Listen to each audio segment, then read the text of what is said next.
साथ में आ रहे थे। अमूमन ऐसा होता है कि कोई क्रिमिनल आता है तो हम लोग साथ में उसको कवर करते हुए जाते हैं और एकदम से हम इंतजार कर रहे थे काफी देर। बिल्कुल हम लोग करीब आधे घंटे से वेट कर रहे थे कि अतीक अहमद आएगा और हम लोग उसको उसकी बाइट के लिए इंतजार कर रहे थे कि एक शब्द वो बोलेगा। और जैसे शुरू करना, यहीं से शुरू करते हैं। बिल्कुल यहाँ से जैसे ही आप बात करना शुरू करते हैं और हम लोग पीछे पीछे जाते हैं और जैसे ही बोलना शुरू करता है, जैसे ही अतीक अहमद और असद वो उसका भाई बोलना शुरू करता है और एकदम से तड़तड़ाहट की आवाज आती है और ऐसे लगता है कि जैसे पटाखे दगने लगे। मैं अपने आंखों के सामने धुआं देख पाता हूँ एकदम से। आप धुआं देख पाते हैं, मुझे एक हल्का सा बर्न नजर आता है और मैं 2 कदम पीछे हटके मैं देखता हूं और एकदम से फायर और सब तितर बितर हो जाते हैं, इंक्लूडिंग जितने पुलिस वाले थे उनको भी समझ में नहीं आया और वो एकदम से पीछे हटे।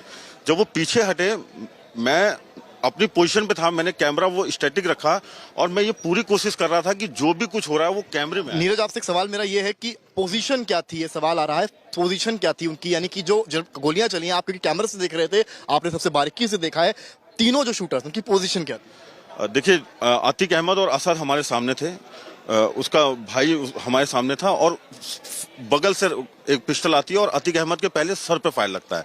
जैसे ही सर पे फायर लगता है और एकदम से तड़तड़ाहट शुरू होती है और सब जितने भी लोग थे वो कम से कम 2-4 कदम पीछे हटते हैं। तो एक राइट हैंड साइड पे, एक लेफ्ट हैंड साइड पे और एक यहाँ से, मतलब तीनों तरफ से उसको घेरा हुआ था और बेतहाशा फायरिंग हो रही थी। इतनी फायरिंग हो रही थी कि किसी को कुछ नहीं समझ में आया और विद इन अ सेकेंड्स जब वो फायर बंद हुआ तब उनको कैप्चर किया गया और उन्होंने पिस्टल छोड़ी और हाथ खड़े किए, सरेंडर सरेंडर, और उन्होंने नारे लगाए और जैसे ही सरेंडर सरेंडर उन्होंने बोला, पुलिस ने उनको पकड़ लिया और उसमें से एक था वो लेट गया, हाथ खड़े किए और उसके बाद वो लेट गया। उन्होंने खुद सरेंडर कर दिया। उन्होंने खुद सरेंडर किया। पुलिस ने, ऐसा नहीं था कि पुलिस ने रिटेलिएट, कामयाबी नहीं थी कि वहां पर ऐसा कुछ भी नहीं था। पुलिस की तरफ, पुलिस भी तितर बितर हो गई थी जब वो फायर, जब जिस तरह से गोलियां चल रही थी। उन्होंने पिस्टल छोड़ी, हाथ खड़े किए और तब पुलिस ने उनको पकड़ा। ये हुआ। ये बताइए मुझे कि जब तितर बितर हुए हैं, कई लोग भागे हैं, उस वक्त आपकी पोजीशन क्या थी?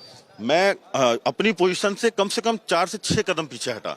4 से 6 कदम। आपकी खरोच भी आई है? मेरे को एक फायर बर्न थोड़ा सा हुआ है, खरोच मेरे कैमरामैन को भी आई है, क्योंकि कैमरा पकड़े थे, उनका ध्यान इस पर था कि वो आज तक के लिए एक बेस्ट फ्रेम तैयार कर सकें, क्या विजुअल कैप्चर कर सकें। अपनी बात जारी रखिए। जब मैं 4-6 कदम पीछे हटा और वो तीनों लोग मेरे फ्रेम में नजर आने लगे जो फायर कर रहे थे, मैंने अपनी जगह को होल्ड किया और वहीं से मैंने पूरा जो मुझे लगता था कि जो बेस्ट हो सकता है अपने आप को और उसको सेव करते हुए मैंने वहां से वो फ्रेम बनाया और वो मुझे लगता है कि आपके जरिए आज तक पहली तस्वीर दिखा पाया जिस वक्त ये शूट आउट हुआ है। हम ही इकलौते चैनल थे जिन्होंने लाइव वहां पर।